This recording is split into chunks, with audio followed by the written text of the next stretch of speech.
Madame, Monsieur, bonjour et merci de nous rejoindre pour ce nouveau point de l'actualité. Conseil des ministres ce dimanche, une réunion présidée par le président de la République, chef suprême des forces armées, ministre de la Défense nationale, Abdelmadjid Tebboune. À l'ordre du jour, le projet de loi relatif à l'industrie cinématographique et des exposés sur l'énergie électronucléaire en Algérie, le bilan périodique de l'exécution de l'opération du recensement général de la population et de l'habitat, la situation de l'économie de la connaissance et le système de la formation universitaire, ainsi que sa modernisation.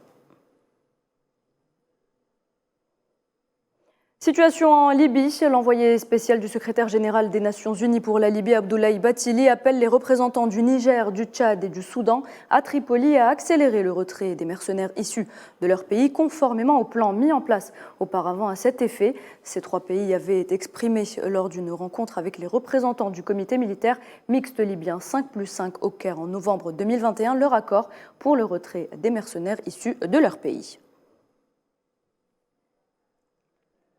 Le ministre russe des Affaires étrangères attendu demain lundi à Bamako pour sa toute première visite au Mali. Sergueï Lavrov aura un entretien avec son homologue Abdoulaye Diop, puis un tête-à-tête avec le président de la transition, le colonel Assimi Goïta. Toujours en Afrique, et cet appel lancé par des chefs d'État de plusieurs pays d'Afrique centrale et de l'Est en vue d'un cessez-le-feu immédiat de toutes les parties et un retrait de tous les groupes armés, y compris les étrangers, dans l'Est de la République démocratique du Congo. Un appel formulé à l'issue d'une réunion des chefs d'État et de la communauté de l'Afrique de l'Est à Bujumbura, capitale du Burundi. Elle intervenait en pleine recrudescence des violences à l'Est de l'Afrique centrale. En Palestine, les forces de l'occupation sionistes ont arrêté ce dimanche 7 citoyens palestiniens dans différentes régions de la Cisjordanie occupée. Selon des sources locales palestiniennes, l'ex-prisonnier Khadr Adnan ainsi que 2 autres hommes ont été arrêtés à Jénine. Un ballon à l'origine de nouvelles tensions entre les États-Unis et la Chine. Washington a réagi de manière clairement excessive et Pékin a exprimé ce dimanche son fort mécontentement après que les États-Unis aient abattu le ballon chinois qui survolait le sol américain depuis plusieurs jours. La Chine qui se réserve le droit de répliquer.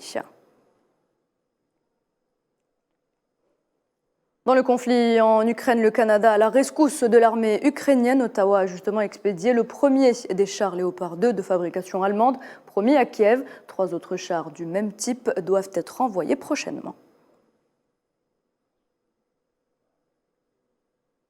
Et à quelques jours de l'anniversaire du début de l'opération russe en Ukraine, l'Union européenne annonce de nouvelles sanctions contre la Russie et instaure dès aujourd'hui un embargo sur les produits pétroliers russes. Essence et diesel russes sont donc bannis du sol européen, bien que 25% du gazole était encore d'origine russe début 2023.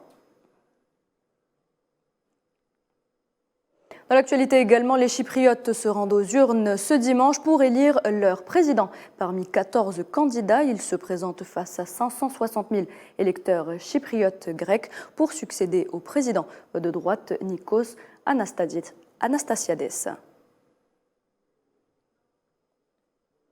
Et le Pakistan en deuil suite au décès de son ex-président Pervez Musharraf à l'âge de 79 ans des suites d'une longue maladie. Les hauts responsables militaires ont exprimé leurs sincères condoléances dans un communiqué publié par le service de presse de l'armée.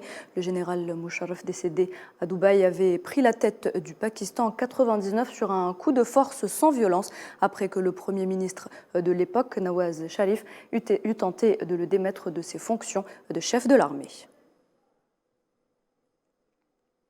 Et rien ne semble apaiser les tensions au Pérou. Des milliers de protestataires ont pris part hier samedi à la plus grande manifestation qu'a connue le pays depuis le début de la mobilisation en décembre dernier. Selon les organisateurs, toutes les communautés étaient rassemblées dans le centre de la capitale Lima pour crier leur rejet de la présidente Dina Boluarte.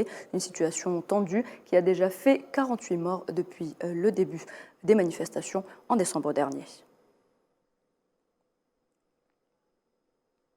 Et c'est la fin de ce point de l'actualité. Merci de l'avoir suivi. Je vous retrouve à 19h pour le journal de la rédaction.